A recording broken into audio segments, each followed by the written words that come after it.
Je vous présente d'abord brièvement les deux invités, les deux participants à ce débat, que, comme chaque année, Jacques Serrano offre à Marianne. Je vais faire du localisme, et surtout pas du sexisme, avec le régional de l'Étape. Alors, c'est une mauvaise plaisanterie, je vais surtout me rappeler qu'il ne s'appelle pas Bruno Gilles, mais Benoît Gilles, et qu'il est rédacteur en chef. Il n'aime pas le terme chef, je crois, mais il est de fait rédacteur en chef, c'est une vérité objective, du site Mars Actu. Je ne sais pas si c'est vraiment nécessaire de le présenter pour le public présent. Si, il faut le présenter.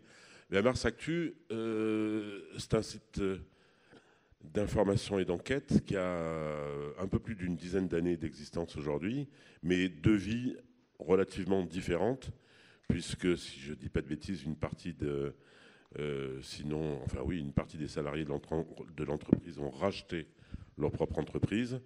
Est-ce qu'on peut parler d'une forme coopérative? Pas exactement. Non, on est une SAS Ah oui. action simplifiée, mais effectivement, on a une forme coopérative au sens où on ne fait pas de bénéfices et on est obligé de les reverser,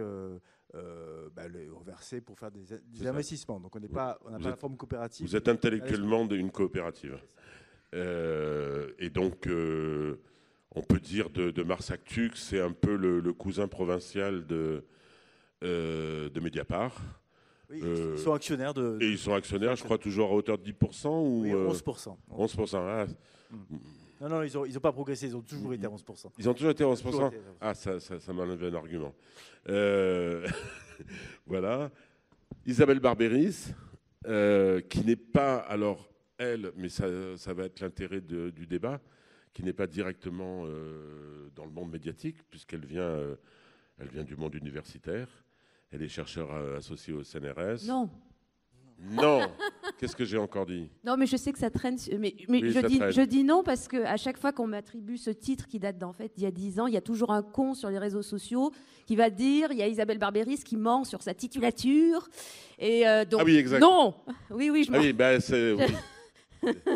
Ça fait partie toute une bande de comptes dont on va parler. Voilà, je sais que oui, disons que dans mon sillage, j'en ai quelques-uns, et donc non, je suis... En tout cas, maître de conférence. Maître de conférence, voilà. En études théâtrales, en lettres et arts. En lettres et arts, voilà. C'est pas nous qui avons choisi, évidemment, le thème de la connerie, ça revient à Jacques et à son équipe, comme chaque année. Et finalement,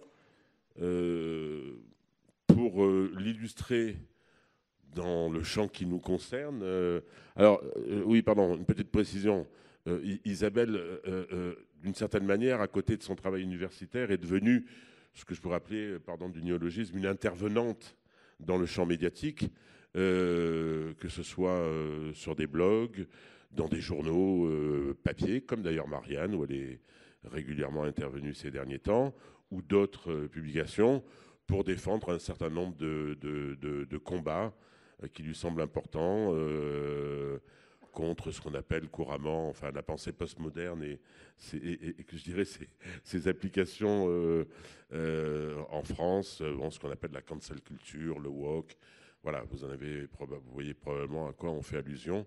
Et on aura d'ailleurs probablement l'occasion d'en parler. Et donc nous est venu, pour illustrer le débat sur la connerie, quelque chose qu'on entend de manière assez récurrente depuis quelques années dans différents groupes de la société, et qu'on peut résumer ainsi: ces journalistes, c'est vraiment des bandes de connards. C'est vrai que c'est une petite musique qui monte. Elle me fait penser à un ouvrage qu'avait écrit il y a quelques années deux confrères, dont l'un est malheureusement décédé, Philippe Cohen, qui était à Marianne, et Elisabeth Lévy du site Causeur. Notre métier a mal tourné. Il a effectivement mal tourné pour plein de raisons, et il aboutit au fait que nous sommes une des professions vis-à-vis de laquelle la défiance est la plus forte, et où effectivement, on l'a beaucoup entendu dans les manifestations de Gilets jaunes il y a maintenant plus d'un an. On l'entend actuellement, même si elles ne sont pas de même nature, ce n'est pas le débat ce soir, dans les manifestations contre le pass sanitaire, la vaccination, etc., etc. On l'entend dans vraiment des lieux très différents dans la société. Les journalistes, c'est vraiment des connards. Et je vais peut-être d'abord me tourner vers le praticien. Est-ce qu'il comprend? Est-ce qu'il mesure la portée de ce propos? Est-ce qu'il se sent concerné? Est-ce qu'il en voit quelque légitimité? C'est une question difficile. Donc ça revient à poser la question, est-ce que je suis un con? Et oui, je suis forcément le con de quelqu'un. Donc c'est effectivement, je pense pour ça, et je crois que l'intervenant qui a ouvert la soirée l'a bien dit, on est toujours le con de quelqu'un, donc on a toujours cette part de connerie. Je ne sais pas si en tant que catégorie, on porte tous ce stigmate de la connerie. Ce qui est sûr, c'est qu'il y a aujourd'hui une forme de défiance qui s'est créée. Une forme de défiance qui interroge notre rôle de fabricant d'information, hein, de la manière dont on va apporter l'information au plus grand nombre. Et ça tient sans doute à une forme de dérive d'une partie de notre profession. Et une forme de dérive qui a beaucoup, à mon sens, qui est beaucoup liée au temps. Hein. Je vais vous donner un petit exemple. Hein. J'étais un dimanche dans une marche blanche. Vous voyez, une marche blanche comme la ville en connaît régulièrement parce qu'un jeune de 14 ans a été assassiné cet été à l'entrée des Marronniers. Donc la famille organisait cette marche blanche de la Belle de Mai en traversant les quartiers nord dans un dimanche plombé avec un orage qui menace, etc. Donc il y a là toute une série de confrères qui couvrent ce genre de manifestation, et il y a France 3 qui est là. Et mon confrère de France 3 a son rédacteur chef qui l'appelle sans arrêt. Parce qu'il est prévu, à un moment donné, qu'il y ait un direct. Voilà. Il faut un direct. Il faut qu'il intervienne vers 13h pour le repas de la mi-journée, pas le repas, le journal de la mi-journée au moment du repas. Il faut que le journaliste puisse dire en direct, avec la marche derrière lui, ce qu'il voit. Et lui, ça le gonfle. Ça le gonfle parce qu'il n'y voit pas le sens de ce direct. Vous voyez, et donc la marche a lieu avec tout ce que cette marche raconte, hein, de l'émotion, de la tension. On arrive sur des lieux où le jeune est mort, et puis on va un peu plus loin, dans une cité où il avait ses habitudes, et puis là, l'orage éclate. Un orage comme on connaît à Marseille, hein, un orage qui lave tout. Et le journaliste se dit, waouh, j'échappe à mon direct. Et il me dit, en fait, à France 3, mais comme dans beaucoup de télé, le rédacteur chef, il a une prime au direct. C'est-à-dire qu'il faut qu'il puisse dire à sa direction, j'ai fait tant de directs dans la semaine, j'ai proposé une prise directe avec le réel. Et le journaliste, il était débarrassé de ce direct, débarrassé de cette fausse vision du réel, hein, où je vais vous donner accès directement à l'information, sans finalement ce recul temporel, ce recul de la réflexion, du moment où on écrit son papier, que ce soit en presse audiovisuelle, en presse écrite, hein, où on peut prendre le temps de recouper, tout bêtement. Hein. Et je pense qu'une partie de cette défiance qu'on entend, qu'on vit, elle vient de ça, du fait que, au final, le journaliste, sa matière première, c'est aussi le temps. C'est-à-dire de jouer avec et d'être en capacité d'avoir la distance pour faire son travail, c'est-à-dire établir des faits en croisant les points de vue. Et quand on propose du direct en continu, comme les chaînes d'info le font, mais comme aussi les réseaux sociaux peuvent le faire, on n'offre pas cette juste distance de l'honnêteté, hein, de soi-même, pour pouvoir se retourner sur ce qu'on a vu, et aussi de faire ce travail de mise en relation pour établir le fait. Voilà. Donc ça, c'est ma première réaction, hein, se dire que si cette défiance est là, parce qu'il y a aussi une partie de notre profession, une partie de l'industrie de la communication, et l'industrie médiatique qui a dérivé et qui donc provoque cette réaction qui parfois est une réaction salutaire. Un commentaire sur ça, ou plutôt du jour où vous vous êtes aventuré, pas vraiment par goût, mais presque par, j'allais dire, nécessité intellectuelle pour mener les combats que vous aviez envie de mener. Est-ce que vous avez croisé dans les médias la connerie, et sous quelle forme? Alors peut-être je peux brièvement revenir sur la manière dont j'ai été projetée comme ça, un petit peu, voilà, dans ce rôle d'intervenante médiatique un peu malgré moi. C'était au sujet, donc c'était il y a 5 ans, au sujet d'une pièce de théâtre sur Mohamed Merah, et qui, selon moi, et selon les analyses très précises que j'avais effectuées à partir du texte, et aussi à partir de, vous savez, de la Bible, du spectacle, ce qu'on distribue aux spectateurs, qui sont aussi les consignes d'interprétation, comme une inversion ou, à minima, une sorte de dilution, mais ça ressemblait quand même fortement à une inversion, des responsabilités.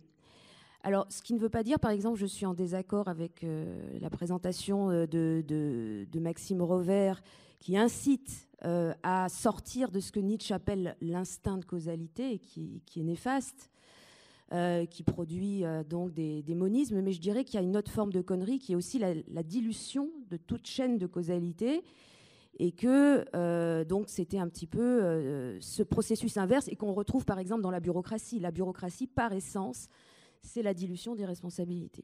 Donc voilà, c'est comme ça que je me suis retrouvée là-dedans, parce qu'il me fallait sortir en quelque sorte de mon rôle d'universitaire, et que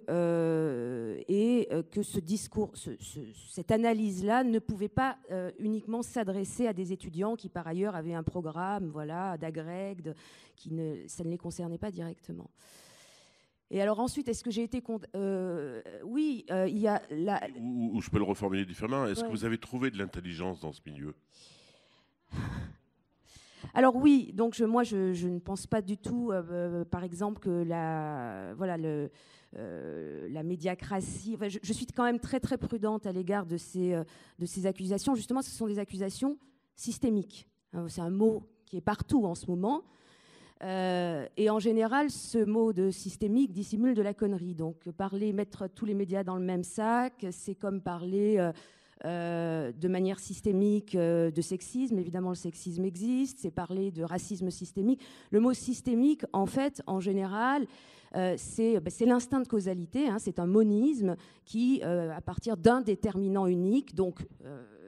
et en général, c'est un bouc émissaire. Ça peut être aussi les immigrés, ça peut être un déterminant unique. Eh bien, crée tout un système effectivement conspirateur et haineux. Donc, les attaques contre les médias, en général, me semblent relever de ce monisme à déterminant unique, qui va assez rapidement évoluer vers le complotisme et le conspirationnisme.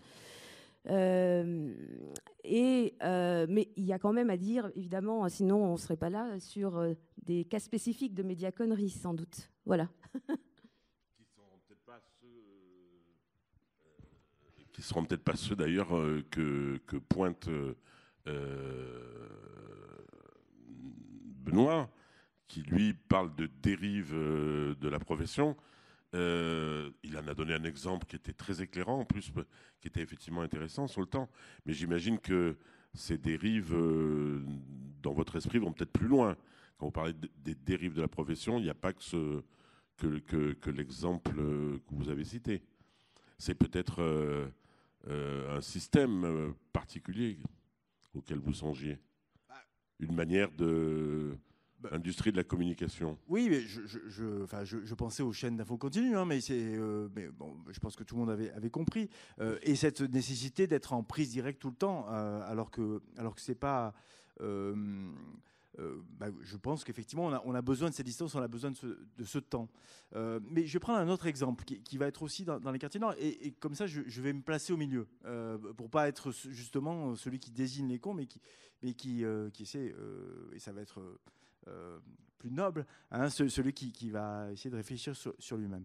Il y a quelque temps, Emmanuel Macron est venu à Marseille. Je crois que ça a échappé à personne, puisqu'il a mis en scène cette venue. Et donc, c'était exceptionnel, hein, vous l'avez tous compris, il est venu 3 jours dans notre ville et il a commencé donc par aller dans une cité des quartiers nord. Hein. Donc, une cité qui s'appelle Bassins. Alors, pour bien qu'on comprenne, hein, quand un président vient en visite, c'est pas open bar. Hein. C'est que vous vous accréditez et vous êtes ce qu'on appelle poulé. Hein. Poulé, ça veut dire que, en fait, un petit nombre de gens ont accès directement au président, en fait. Hein. Ils ont une étiquette, là, comme ça, avec une couleur qui désigne qui font partie du pool. Alors, bien sûr, dans ce pool, on va avoir l'AFP, on va avoir BFM, par exemple, et puis on va avoir un titre de presse local, généralement le plus grand, là, en l'occurrence, ça va être la Provence. Et donc, on a ce jeu de pool qui fait qu'un journal comme Mars Actu, quand il s'accrédite, il n'est pas dans le pool. Il est un peu plus loin, vous voyez, dans le 2e cercle, voire le 3e cercle. Et donc, on vous invite à venir à Bassins. Donc, bien sûr, exceptionnellement, cette cité des Quartiers Nord, petite cité, a été nettoyée le matin même.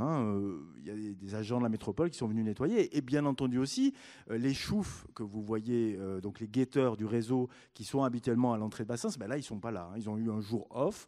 On ne sait pas exactement qui les a prévenus. On ne sait pas si c'est les policiers qui ont tapé sur l'épaule du réseau, si c'est, je ne sais pas, des agents associatifs, si c'est une élue du coin qui est venue leur dire. Bon, mais en tout cas, ils n'étaient pas là. Et il y a un grand show où on nous montre le président en prise directe. Donc il y a ces journalistes accrédités, il y a les caméras, et puis il y a des foules de gens qui viennent là pour parler au président. Et le président, il va être au milieu de cette foule. Il a cette grande capacité donc à être en prise directe, à même ne pas avoir peur de cette foule. Il va finir dans une petite salle où il va boire le thé avec des représentants, et puis il va écouter, il va être en prise directe. Voilà. Donc c'est le récit qu'on nous fait.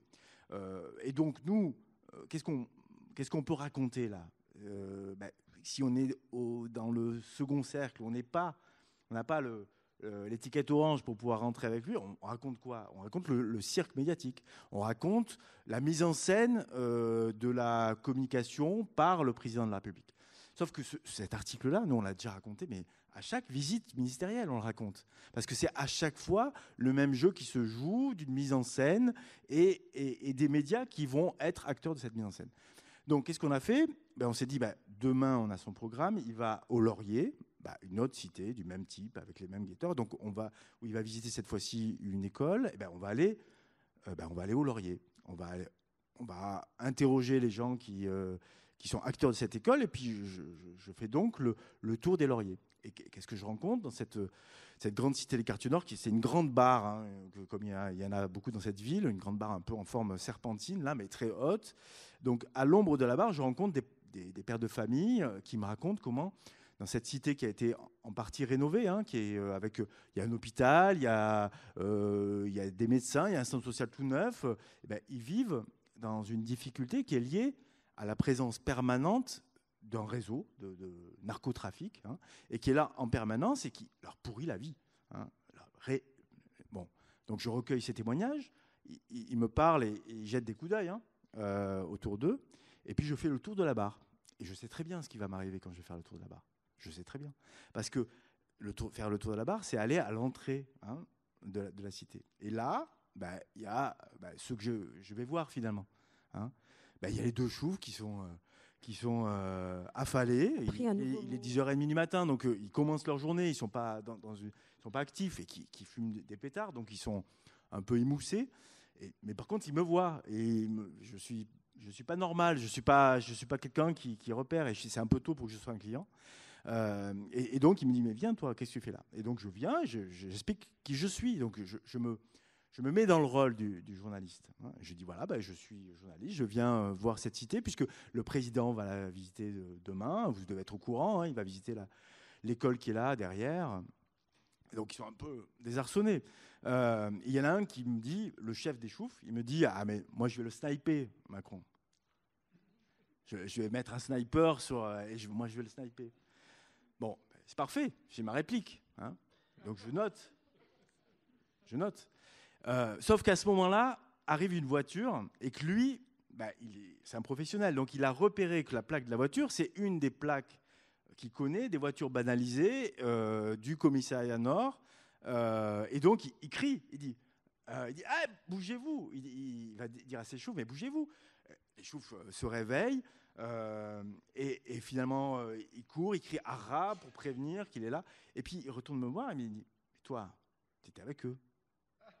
Si tu n'as pas eu peur et que tu es venu me voir, c'est qu'en fait, tu es avec eux. Tu n'es pas un vrai journaliste. » Je le convainc que je suis un vrai journaliste. Et puis, il commence à passer des petits coups de fil. Donc moi, je vais, dans ma dignité de journaliste, continuer le long de la barre, comme ça, en essayant d'avoir l'air décontracté, de faire un reportage. Et en espérant qu'au bout de la barre, je pourrais tourner à gauche et que je n'aurai pas un deuxième chouf qui l'aura appelé et qui va peut-être me molester, en tout cas me faire partir de manière un peu plus violente. Voilà. Alors, je vais être un peu long, mais je m'en excuse. Donc, moi, je vais rentrer au journal et je vais raconter ça. Je vais raconter la vie des gens, enfin celle que j'ai vue, hein, ces choses vues, choses entendues. C'est un moment de reportage. C'est pas des grandes analyses. Hein. Je connais cette cité, je l'ai déjà visitée, donc ça me permet de raconter ça. Très bien. Donc, je vais faire ce reportage avec les gens qui disent « Je veux de la République, je ne veux pas subir ça ». Alors, je vais sauter dans le temps, c'était hier. Hier, je vais faire une intervention dans un lycée. Et je retrouve un jeune que je connais, qui a essayé d'être journaliste, qui s'appelle Azir, et qui est CPE là-bas. Et on commence à échanger, entre deux interventions, je mange avec lui. Et on commence à parler des lauriers. Lui, il est de Laurier, il a grandi là. Et d'un coup, pendant 1 heure, on était avec ses profs, hein, et personne n'a parlé, c'est lui qui a parlé. Parce qu'il nous a raconté qu'est-ce que c'était d'avoir grandi au Laurier. Ceux qu'on vous a présentés dans les journaux, le gang des Gitans contre le gang des Blacks, ouais, les Gitans, c'était ses animateurs quand il était petit. Et les Blacks, c'était parfois ses cousins, ses copains. Et il les a vus comme ça rentrer dans une violence inouïe. Ouais. Et ce récit qu'il nous a fait pendant 1 heure est d'une richesse incroyable, d'une complexité, hein, de voir ses propres potes, sa propre réalité partir en couille, je vais le dire, hein, comme ça. Voilà. Mais ça, en tant que journaliste, s'il veut l'être, il ne peut pas le raconter. Parce qu'il est lui-même pris dedans. Vous voyez ? Et moi, si je le mets en scène comme étant un témoin, je le mets aussi en danger. Hein, parce qu'il ne peut pas raconter cette réalité. Et pourtant, c'est la réalité qui me dit. Alors, elle m'enrichit. Hein, mais je veux juste qu'on comprenne le décalage qu'il y a entre moi, qui me met en scène, dans un reportage, qui donne à voir finalement un petit bout de ce que subissent les gens au quotidien, hein, parce que bon, ça va durer 5 minutes. Il y a cette violence, ce rapport à l'autre, voilà. Et l'autre, c'est sa vie, c'est 20 ans de sa vie.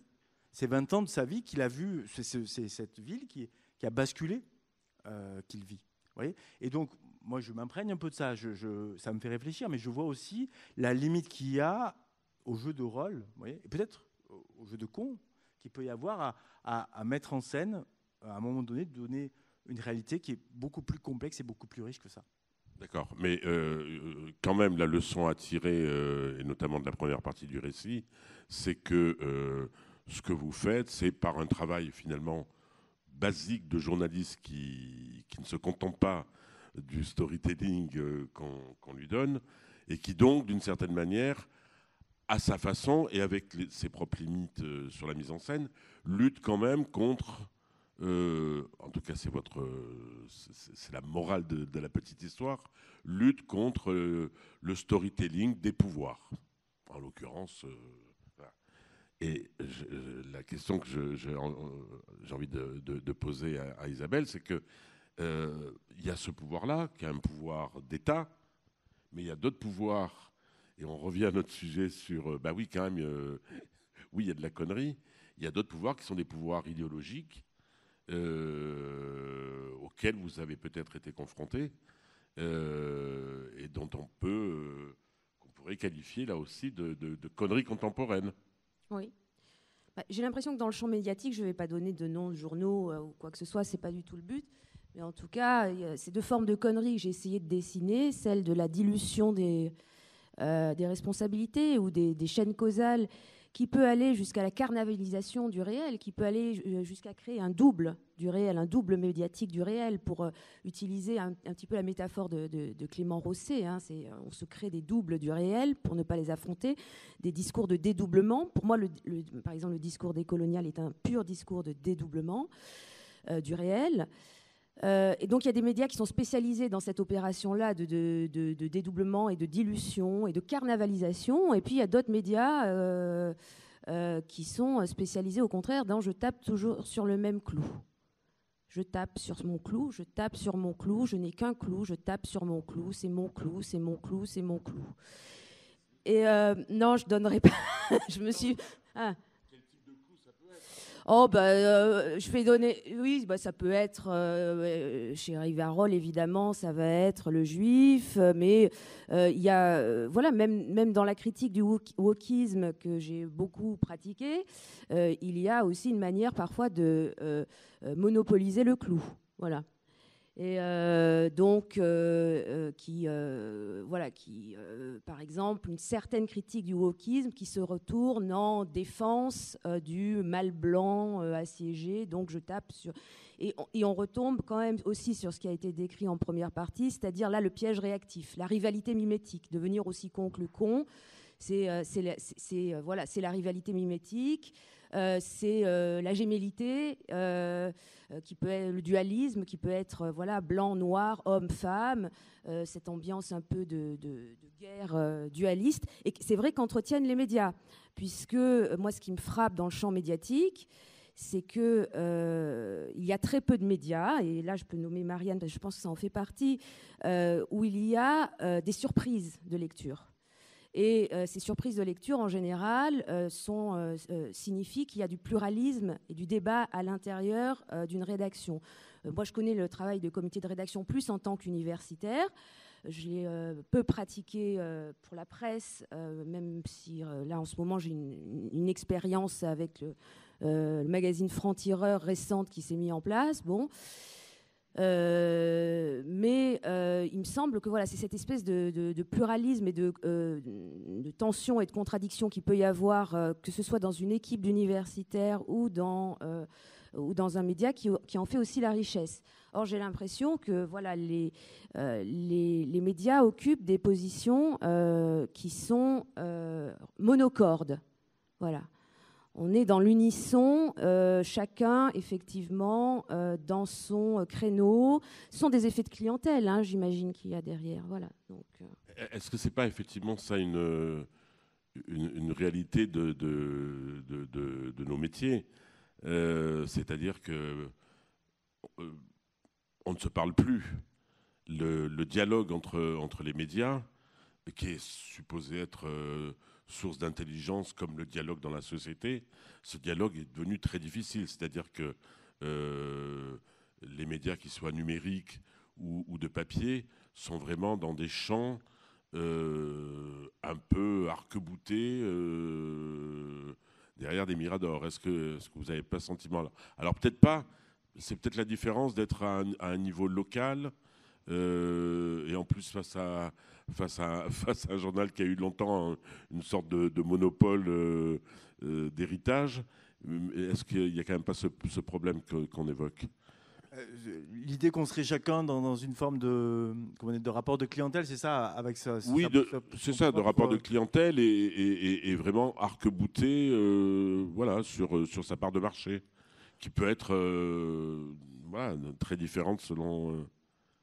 Oui, c'est sans doute le risque. C'est sans doute le risque, effectivement, de ne parler qu'à ceux qui sont déjà convaincus.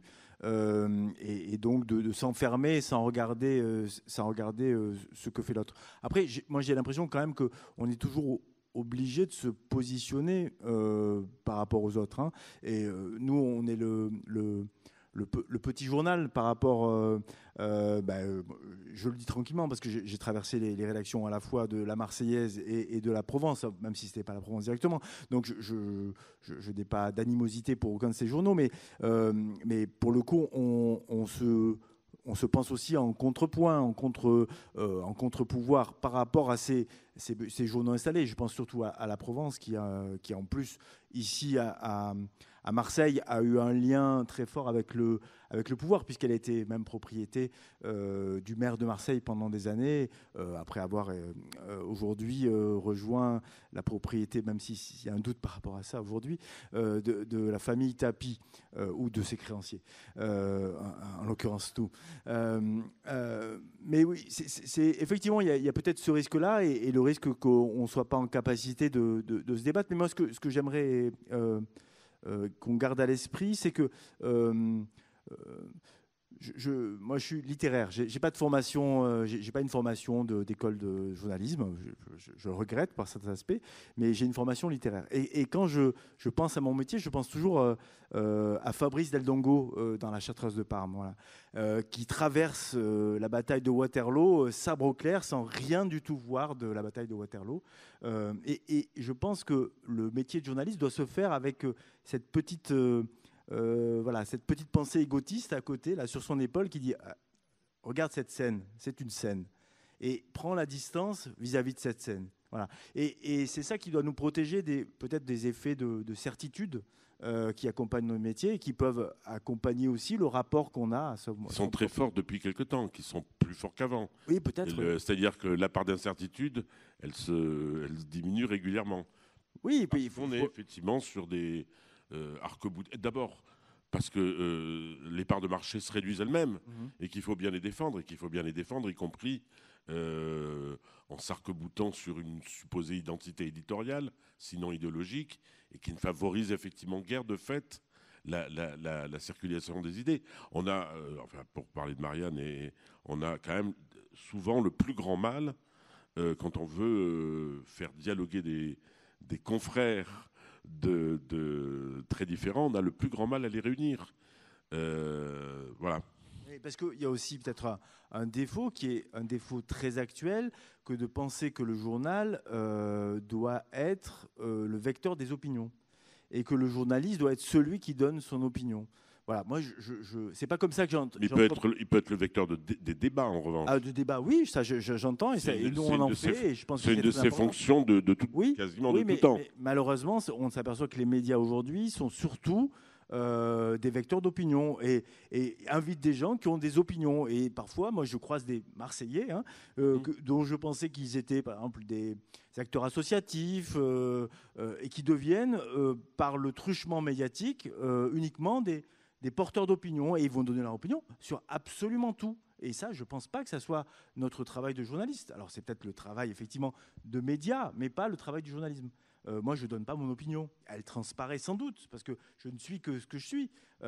Et parfois, j'ai un défaut avec voilà, mon petit moi qui est derrière, là, ne me dit pas attention. Mais en tout cas, je ne suis pas là pour donner mon opinion ou servir à ce débat d'opinion qui est sans fin et qui n'a pas beaucoup de sens. Vous sembliez acquiescer. Oui, j'acquiesce. Oui, en vous écoutant, j'appellerais ça donc je renommerais en d'autres termes le perspectivisme des médias. C'est assez frappant la manière dont quand on écoute CNews ou BFM, on sait par avance vraiment la manière dont ils vont traiter. Il n'y a aucune surprise. Et ils sont sur leur angle. Voilà. Je ne sais pas si d'ailleurs la notion d'angle, je crois que c'est une notion journalistique assez... C'est une très belle notion, la notion d'angle. Qui n'est pas la même que... Voilà, qui est, bon, moi, dans le sens péjoratif, effectivement, du perspectivisme et de l'angle mort, plutôt. Voilà. Il y a quelques années, un journaliste américain, Nicolas Carr, avait produit un article et même un document intitulé « Google rend stupide ». Est-ce qu'on est sûr, nous, journalistes, travaillant dans des médias certes divers, de contrebalancer ce constat et d'être nous-mêmes une source, j'y reviens, hein, je parlais, est-ce que vous avez rencontré de l'intelligence, une source d'intelligence collective? Nous médias ou est-ce que... Nous médias. Ben, et même si j'entends bien l'argument, il est absurde de faire du systémisme et effectivement de faire une critique de tous les médias en général. Oui, mais en tout cas, à l'extérieur, elle est un peu vécue comme ça. Et donc, est-ce que nous sommes encore une source d'intelligence par rapport à cette réflexion sur Google et plus largement sur les réseaux sociaux? Il est de bon ton aujourd'hui de dire que les réseaux sociaux ne produisent rien, sinon une mécanique les confortant dans leur existence, mais que sur le fond, ils ne produisent pas de sens. Est-ce que nous en produisons encore dans les médias? Est-ce qu'on est si sûr d'être des producteurs de sens? Je produis des mots, en tout cas. C'est mon travail quotidien. J'avais un de mes rédacteurs en chef qui disait « tel la génisse, je pisse ». Mais bon, je produis des mots. J'essaie de produire du sens derrière ces mots, quand même. J'ai ce souci-là. Et je repense donc à Fabrice Del Dongo et son sabre au clair. J'ai au moins la capacité, parce que je m'institue journaliste, et de pouvoir traverser toutes ces frontières invisibles qui constituent notre société, qui constituent une ville comme Marseille, qui, si vous la connaissez comme moi, est une ville extrêmement fracturée et qui, comme ça, est souvent la métaphore du pays lui-même. Hein. C'est une ville où les frontières vont se jouer à quelques mètres, hein, où entre justement les Lauriers ou d'autres cités, on va trouver à quelques pas des lotissements où les gens vivent côte à côte avec leur jardin dans un rapport très finalement de propriétaire et donc de grande défiance avec les cités qui sont alentour. Et donc je ne sais pas si je produis du sens, mais j'ai cette capacité de traverser parce que j'ai une carte de presse, parce que je m'institue journaliste, et que cette capacité à traverser, j'espère qu'elle permet de toucher du doigt la complexité, celle que l'intervenant du début de soirée racontait, hein, cette complexité du réel. Si je la mets en récit, je la simplifie forcément, parce que j'utilise des mots, mais je lui donne aussi, je la gauchis, hein, je lui donne aussi un peu de cette épaisseur d'humanité qui est la mienne et qui est aussi, la certitude qu'en étant honnête, alors je pourrais rendre de manière peut-être plus juste la complexité que nous vivons tous les jours. Je vous repose la question, Isabelle. Encore une fois, vous êtes rentrée dans le champ médiatique un peu par effraction. Est-ce que vous y avez rencontré de l'intelligence? Je vous l'ai déjà demandé. Oui, c'est vrai. Oui, j'ai rencontré de l'intelligence. Quand je dis de l'intelligence, c'est-à-dire la capacité, pas simplement d'informer, qui est basique, mais la capacité de faire circuler de l'intelligence dans la société. Ce qui a été quand même, à une époque, un des honneurs de la presse. Est-ce qu'elle a encore cette capacité? Alors même que... il est encore une fois de bon ton de dire que les débats, en réalité, ils ne sont plus dans les médias classiques, mais dans les réseaux sociaux. Qu'est-ce que vous en pensez?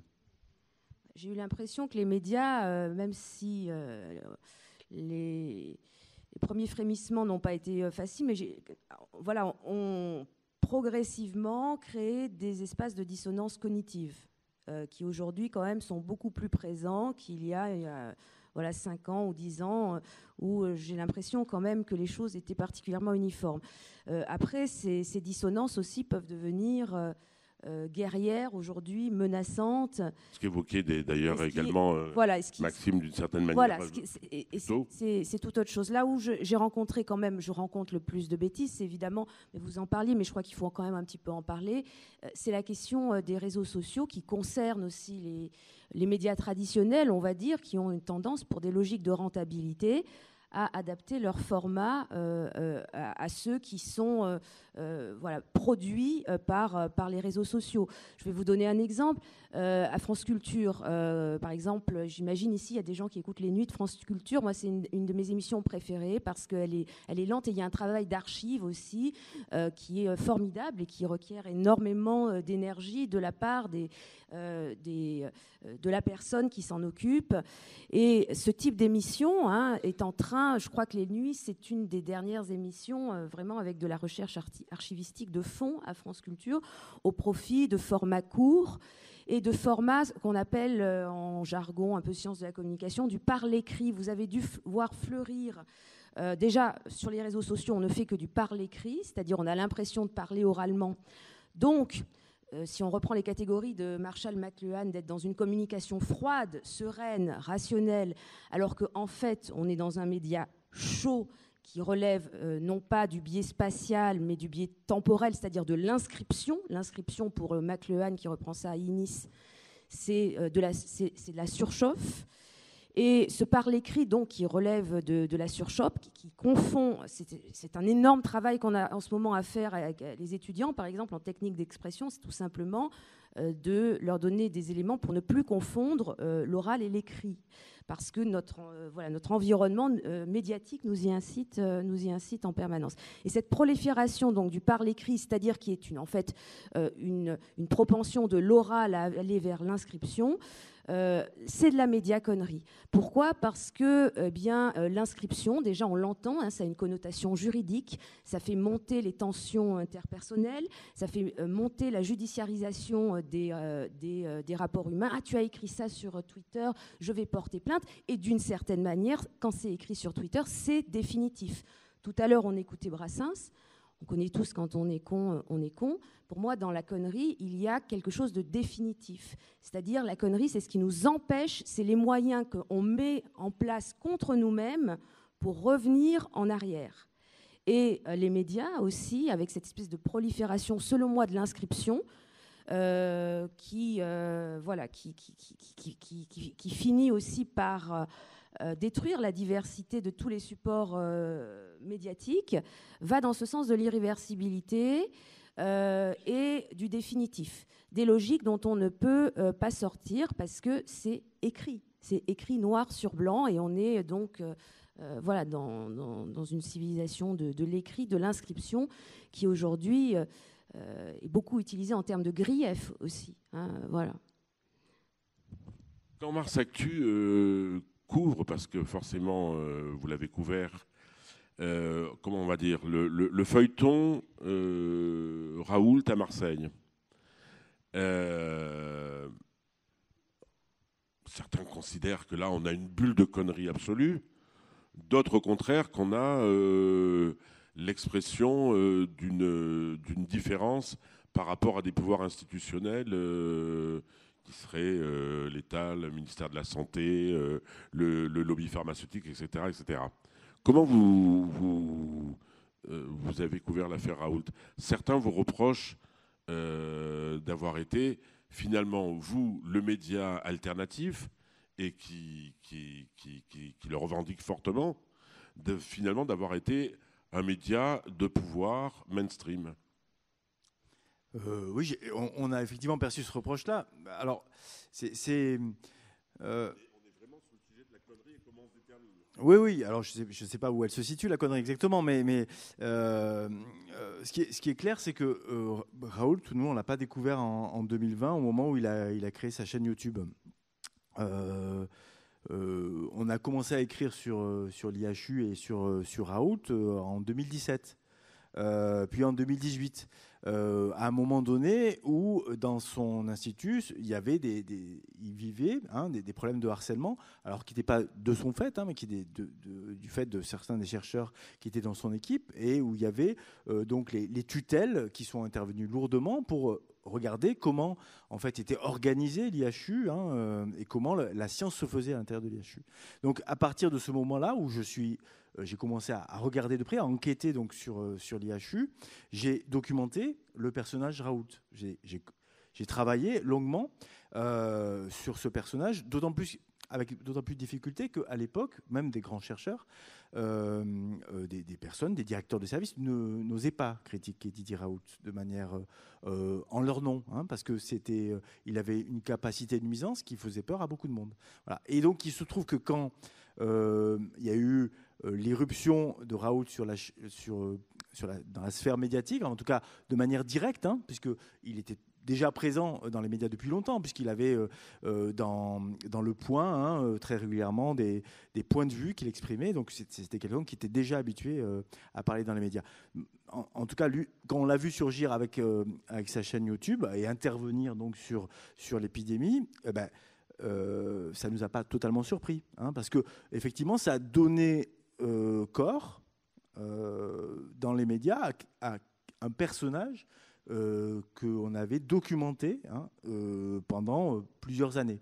Et donc, on a effectivement fait son portrait au tout début de l'épidémie. Et un portrait qui, finalement, a été repris par Mediapart et qui, dans le cadre des liens éditoriaux qu'on a avec Mediapart, et qui a ensuite enclenché toute une série de portraits sur lui. Et effectivement, qu'est-ce qu'il disait, ce portrait ? Il disait que l'image qu'on avait de Raoult, celui de l'iconoclaste, cette image-là, elle était pour beaucoup fabriquée. Parce que Raoult, toute sa carrière, s'est construit avec l'institution. Il s'est construit en utilisant même les outils de l'institution. Par exemple, quand Raoult parle de la publication et du fait que le trop-plein de publications a tué la science, mais c'est le plus grand publieur, je sais pas, le mot est pas bon, mais en tout cas, le scientifique qui publie le plus au monde. Et il s'en vante. Et en publiant, pourquoi il le fait ? Parce qu'il a compris très tôt, il a convaincu ses pairs très tôt que en publiant, on gagnait de la notoriété, de l'impact. C'est un impact qui, maintenant, il y a des algorithmes qui calculent cet impact. Et donc, on gagnait comme ça à la fois la notoriété, mais aussi des financements. Parce qu'il y a un dispositif en France, c'est les points SIGAP, qui permet d'avoir des crédits en contrepartie du nombre de publications et de leur impact. Vous voyez. Et c'est valable pour tout le monde, mais quand on a publié je ne sais combien de milliers d'articles, forcément, on a de l'impact et on crée une relation de dépendance avec ses tutelles, avec la PHM, avec l'université. Vous voyez. Et donc, ce personnage qui surgit, qu'on présente comme iconoclaste, qui s'affronte avec les ministres, il s'est constitué et il a créé son institut hospitalier universitaire grâce au soutien des ministres, en faisant aussi l'antichambre des ministères pour obtenir les financements. Oui, il l'a reconnu parce que c'est un personnage d'une grande complexité. Voilà. Alors, et qui est suffisamment malin pour pouvoir dire souvent tout et son contraire. Donc, le traitement que vous avez fait n'était pas du tout mu par des préjugés ou des biais. N'était pas mu par des préjugés ou des biais idéologiques, pour dire les choses de manière un peu pompeuse, mais juste par le travail d'enquête très antérieur que vous aviez fait. Oui, moi j'ai aucun biais. Pour le coup, je ne suis pas scientifique, je l'ai dit tout à l'heure, je suis littéraire. Donc, par exemple, sur l'hydroxychloroquine, on n'est absolument pas intervenu.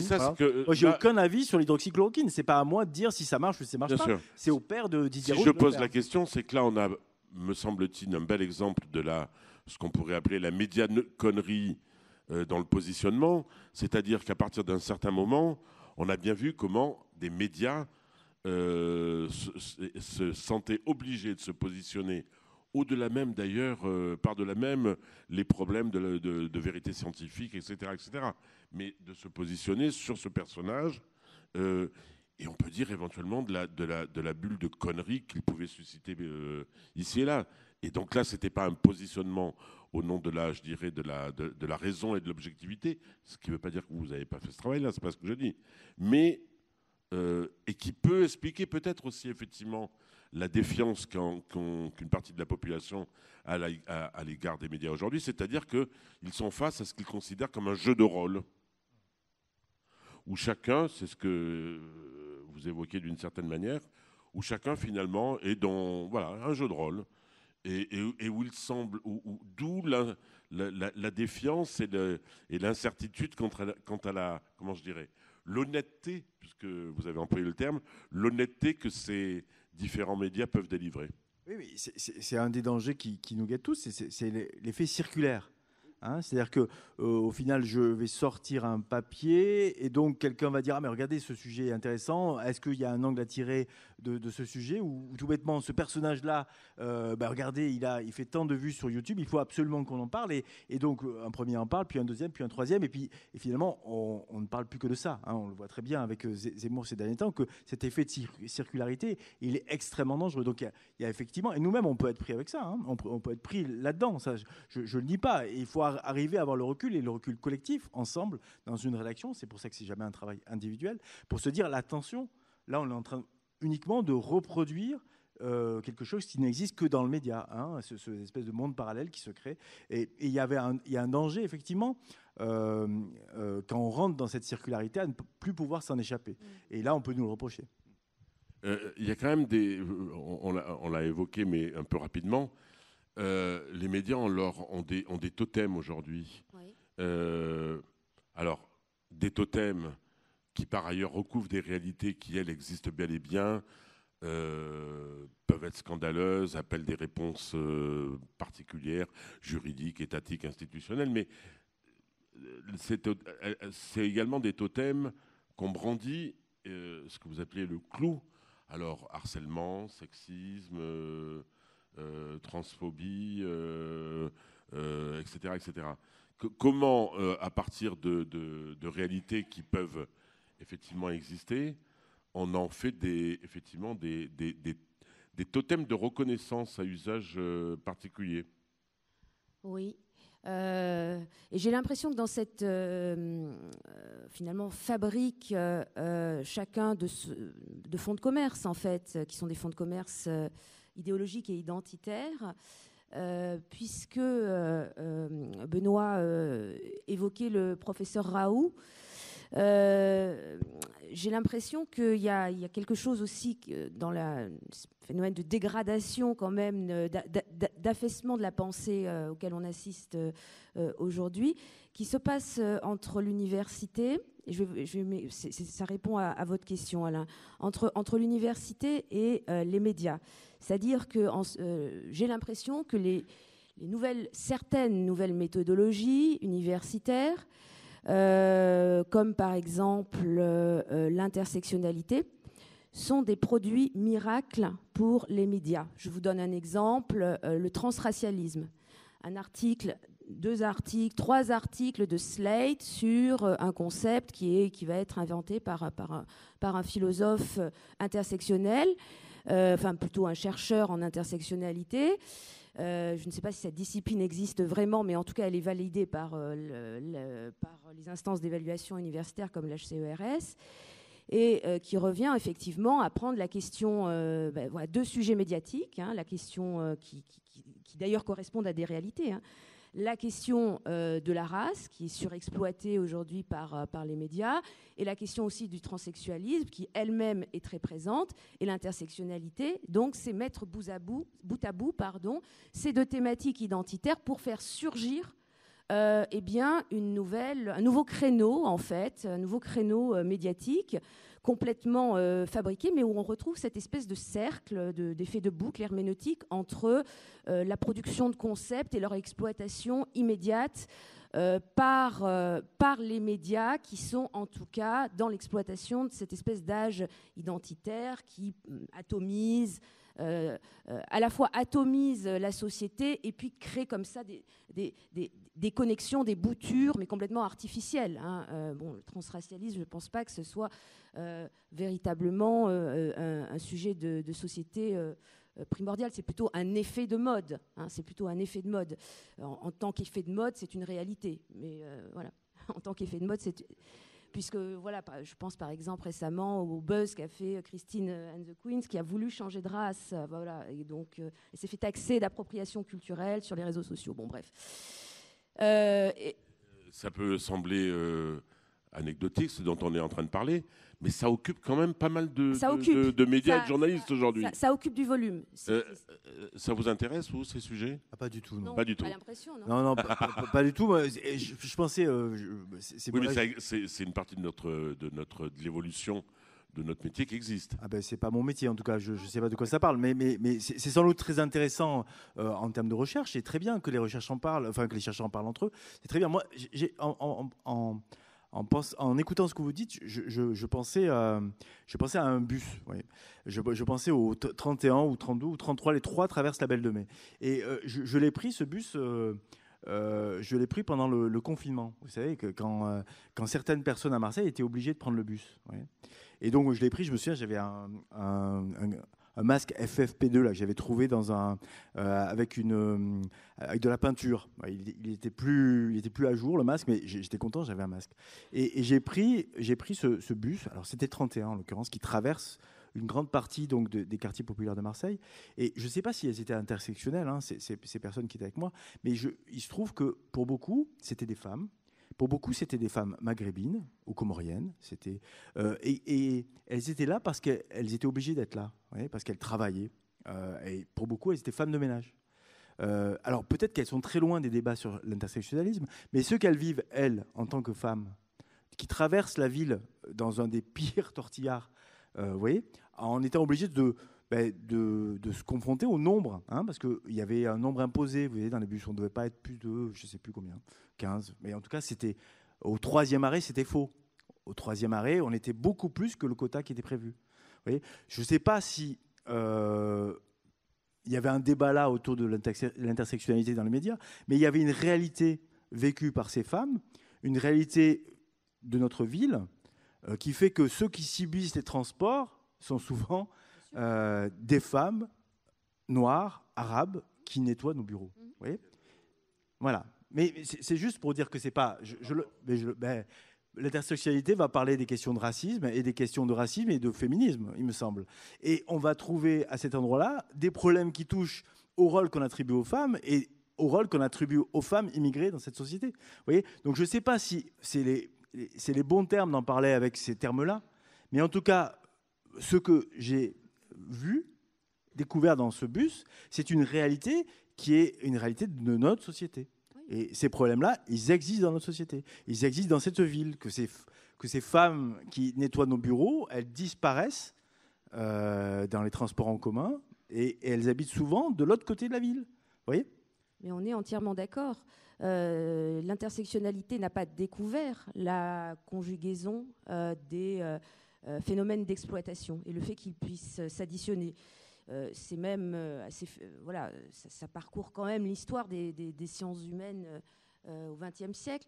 Mais l'intersectionnalité, selon moi, en tant qu'en tout cas phénomène intellectuel, et aussi, hein, je ne mène pas une critique intégrale de l'intersectionnalité, mais quand même assez, on va dire, c'est quand même une critique, mais s'inscrit dans une logique quand même d'exploitation médiatique et de fabrique de nouvelles combinaisons identitaires qui peuvent potentiellement donc être à disposition de créneaux médiatiques. Voilà, ça s'observe quand même. Voilà. Il n'y a pas de contradiction absolue. Absolument pas. Je n'opposais aucune contradiction. Peut-être qu'on peut le vivre comme ça, mais c'est juste là où je me situe en tant que journaliste, c'est tout. Je me situe au niveau de l'enquête, du reportage, de l'analyse, pas de l'opinion et de l'entrechoc des opinions. Ça ne m'intéresse pas. Je vois bien qu'il y a une partie de la sphère journalistique qui se nourrit de ça, mais je pense qu'elle est aussi en partie... qui est rongée par ça. Et notamment, c'est très vrai, notamment de la presse numérique aujourd'hui, de sites. C'est incontestable. Moi, j'appartiens à la presse numérique. C'est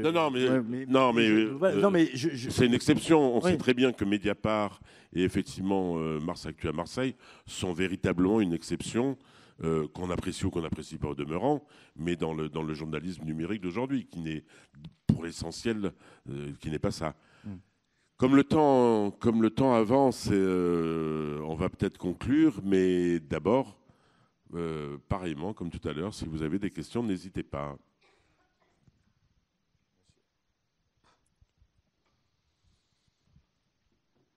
Oui, merci. Merci d'être là, des journalistes, des enquêteurs, des chercheurs. Et la question, enfin l'intérêt de votre invitation à être ici, c'est de la réponse à la connerie, au con. Vous apportez, je crois, une réponse aux problèmes que posent les cons. Je vois, moi, que faire des cons. Bon. Or, j'ai souvenir d'une rencontre de Julie et de Sartre, c'était en 68, bien sûr, où Sartre, monté sur une estrade, s'est contenté de dire les mots. Les mots. Mettre des mots sur une situation où les cons s'entretuent, c'est peut-être la solution de ramener la paix.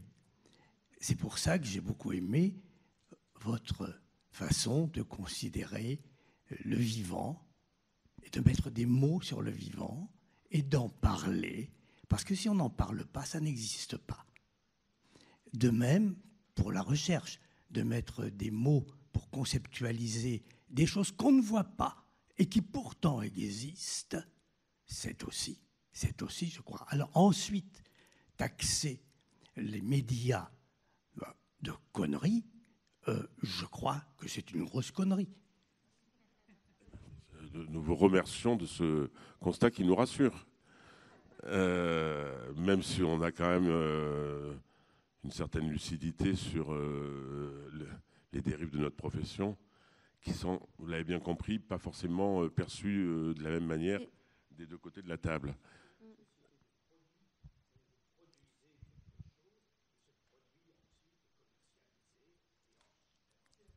Absolument. Merci, monsieur. D'autres interrogations? Je n'y vois pas, moi, avec... Oui.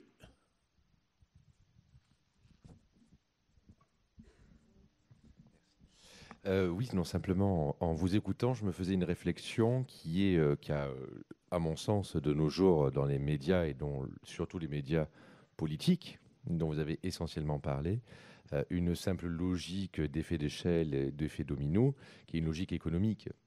C'est que derrière la logique économique, il y a la logique du pouvoir, en l'occurrence du pouvoir aussi étatique, et que connaissant certains médias qui appartiennent maintenant à des groupes de presse, les 10 groupes de presse appartenant à d'autres groupes de marques, produits, structurellement, évidemment que la question de la liberté d'expression de l'information, elle est obligatoirement, évidemment, entachée par plein d'autres choses, mais c'est consubstantiel à notre société, me semble-t-il. Ça, j'allais dire, c'était quasiment un autre débat sur qu'est-ce qui reste aujourd'hui au moment de la financiarisation de notre profession, au moment effectivement, le fait que quelques grands groupes, et qui par ailleurs sont des groupes de marque, comme vous le dites, possèdent. Oui, bien sûr, ça a toutes les conséquences que vous pouvez évoquer, d'ailleurs de manière pas forcément linéaire selon tous les médias. Parole de vérité, vous la croyez ou pas, Marianne aujourd'hui est la propriété d'un groupe de presse, le deuxième en France, CMI, qui lui-même, dont le PDG est un milliardaire tchèque, et nous ne subissons pas à ce jour la moindre tentative et la moindre intrusion éditoriale. Voilà, donc les situations sont complexes, mais évidemment, ce que vous avez dit, mais c'est un autre débat. Nous, ce qui, aujourd'hui, encore une fois, c'était un petit peu le questionnement qu'on voulait faire, un questionnement un petit peu masochiste, c'est la presse a un rôle éminent de longue date, notamment en France, dans le fonctionnement démocratique de la société. Aujourd'hui, ce fonctionnement démocratique, il est clairement mis en cause. Et donc, voilà, est-ce qu'on nous jouons encore un rôle, quels que soient nos positionnements, nos différences, est-ce qu'on peut être encore un ferment dans ce problème démocratique qui est central en France aujourd'hui? J'évoquais les gilets jaunes, etc. Bon, voilà. Moi je ne suis pas sûr que ce soit tout à fait un problème différent. Moi, je pense qu'effectivement, ce que dit monsieur, c'est que le problème est aussi celui-là. Et aussi celui-là, c'est-à-dire de savoir comment sont financés aujourd'hui les médias en France et qui les financent. Parce que peut-être qu'effectivement, et je crois que c'est vrai, Marianne ne subit pas l'influence du fait d'être la propriété d'un tel hôtel. C'est pas le cas de tout le monde. Mais d'abord, c'est pas le cas de tout le monde. Et deux, il faut se demander pourquoi ce monsieur a décidé d'investir dans les médias. Qu'est-ce qu'il y cherche? Est-ce que c'est pour le plaisir de lire Marianne ou est-ce que c'est pour une autre intention? Je veux dire... Il faut forcément se poser la question de savoir pourquoi M. Bolloré a choisi d'acheter telle et telle marque, chaîne, et décidé de faire en sorte qu'à l'intérieur de telle chaîne, tel personnage, finalement, ait de l'influence. Il y a une vraie question à se poser, nous, en tant que citoyens, par rapport à cette question de qui possède les médias. Il y a, je crois, le Monde diplomatique fait chaque année une mise à jour de ce très beau tableau avec l'ensemble des médias et à qui ils appartiennent, et c'est quand même un tout petit peu effrayant. Oui, et la perte de production d'intelligence Bien sûr qu'elle vient aussi de cette situation. C'est incontestable. J'ai dit différent, j'aurais pas dû employer ce qualificatif. J'aurais dû dire que ça nous entraînait un peu loin ce soir. Oui, Par contre, pour conclure, on aurait pu évoquer, mais alors c'était parler aussi de l'état de notre profession du point de vue de ceux qui l'exercent. Gilles Goujon, qui était un reporter photographe, a écrit il y a quelques années un livre « Les journalistes sont vraiment des cons ». Et il écrivait ce livre eu égard effectivement à la montée de la précarité dans cette profession, qui est encouragée effectivement par des directions cyniques, mais qui est également acceptée, acceptée avec une sorte de soumission résignée à cette situation. Je suis sûr qu'à Mars Actu, on paye correctement les pigistes. Bien sûr, on a une grille tout à fait correcte, même si malheureusement on souhaiterait les payer plus. Mais c'est vrai qu'on est des intellectuels précaires et c'est ça qui nous rapproche des chercheurs qui subissons cette précarité en considérant qu'elle est normale puisqu'on aime notre métier. Pour plagier Lacan, et on va peut-être conclure sur ça, à moins qu'il y ait d'autres questions, le journalisme, aurait-il pu dire, peut aider grandement à lutter contre l'ignorance, mais contre la connerie, il est totalement impuissant. Oui. Un commentaire ?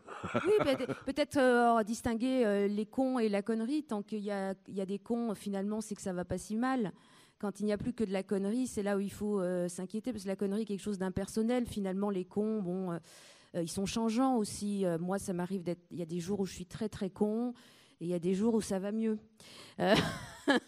Voilà, donc on s'en sort. Hein. L'idée, c'est toujours de sortir, c'est vrai, de sortir de sa connerie, de sortir du cercle herméneutique, de sortir des dispositifs fort clos qu'on met soi-même en place, parce que c'est un instinct humain, hein. C'est cet instinct de causalité, d'enfermement. Bon. Mais tant qu'il y a des cons, ça va, parce que finalement, ils sont incarnés. Hein. C'est vrai que la connerie, monsieur parlait de la finance, la bureaucratie, ce sont là, c'est vrai, des forces à bien des égards de conneries anonymes et anonymisantes et déshumanisantes qui nourrissent d'ailleurs les cons. En réaction, hein, souvent, voilà, le wokisme ou l'âge identitaire que je critique beaucoup dans mes travaux, l'identitarisme est une réaction à ces forces déshumanisantes et dépersonnalisantes qui nous environnent. Donc finalement, ces cons-là sont quand même des cons bien humains et on peut quand même, c'est vrai, se dire qu'on peut se sortir de ces entraves, tandis que la connerie... Pour terminer, Mars Actu, on n'est pas obligé de tout partager des opinions de Mars Actu, mais ça vous aidera quand même beaucoup à être un peu moins con, notamment à Marseille. Pardon, excusez-moi, je suis marseillais, donc je m'autorise.